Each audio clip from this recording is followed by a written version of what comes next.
Et dans cette vidéo, je vais vous montrer comment utiliser GitHub avec Unity. Ceci est particulièrement important si vous souhaitez travailler avec des gens. Vous allez d'abord sur GitHub. Ensuite, vous devez créer un compte ou vous connecter. Dans mon cas, j'ai déjà un compte, j'appuie donc sur Connexion. Vous devrez peut-être ensuite appuyer sur S'inscrire. Alors, une fois connecté, accédez à nouveau ici. Cela crée un nouveau référentiel, une sorte de stockage sur un serveur. Ensuite, nous saisissons ici un nom, par exemple test. Ensuite, vous pouvez ajouter une description ici, si vous le souhaitez. Et puis, vous devez définir cela sur public ou privé. Je rends ceci privé parce que nous ne voulons pas que tout le monde voit ça. Ensuite, il est très important que vous ajoutiez un fichier ignoré, Git, donc un fichier qui ignore certaines choses, ce qui vous fait gagner de la mémoire et généralement juste du temps pour toujours envoyer des données dans les deux sens. Nous cliquons donc dessus et tapons Unity, sélectionnons ceci, puis nous pouvons cliquer sur Créer un référentiel. Voilà à quoi cela ressemble. Ensuite, créons un projet .exe. Pour ce faire, allez sur Unity Hub, appuyez sur Nouveau projet, configurez-le comme vous le souhaitez, entrez n'importe quel nom ici, démarrez-le. Lorsque nous arriverons au projet,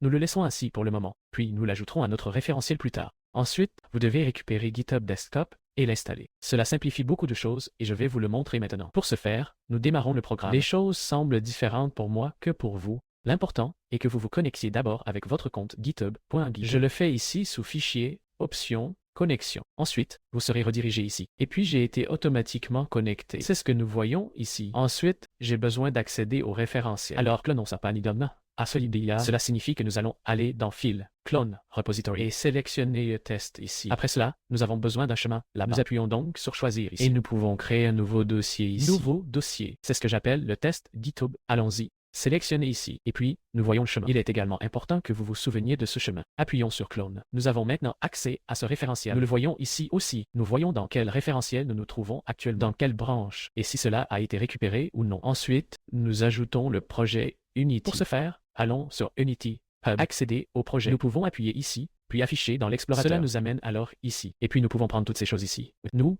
marquer tout ici avec TTRL A, TTRL C, puis allez sur GitHub Test, puis dans le dossier test, et ajoutez-le. Cela prend du temps. Ensuite, un message apparaît indiquant que quelque chose ne peut pas être copié, car il est en cours d'utilisation. Nous fermons donc le projet, appuyons sur Répéter pour tous les éléments actuels, puis répétons le processus. Et maintenant, le message apparaît indiquant que l'élément est introuvable. Cela semble être un fichier qui n'est important que lorsque le projet est en cours d'exécution. Nous appuyons donc sur Sauter. Il ne devrait y avoir aucun problème. Ce n'était pas pour moi non plus. Alors, répétez-le d'abord ici pour tous les éléments actuels. Sauter. Et donc, nous avons le projet maintenant. Passons à GitHub Desktop.dit. Et puis, ici, nous voyons les changements qui se sont produits. Et ici, vous pouvez vous engager très facilement. Alors prenez un instantané .pom. Nous mettrons le message ici. Prenons ceci par exemple, en ajoutant un projet Unity. Vous pouvez également ajouter une description ici si vous le souhaitez, et puis nous appuyons sur Commit to Main. Ensuite, nous voyons qu'il n'y a plus de changement. Et ce qui est également important, c'est que vous le poussiez ici. Alors appuyez dessus ici, et ensuite, il sera téléchargé sur le serveur là-bas, pour ainsi dire. Nous pouvons également y jeter un œil dans le navigateur. Pour cela,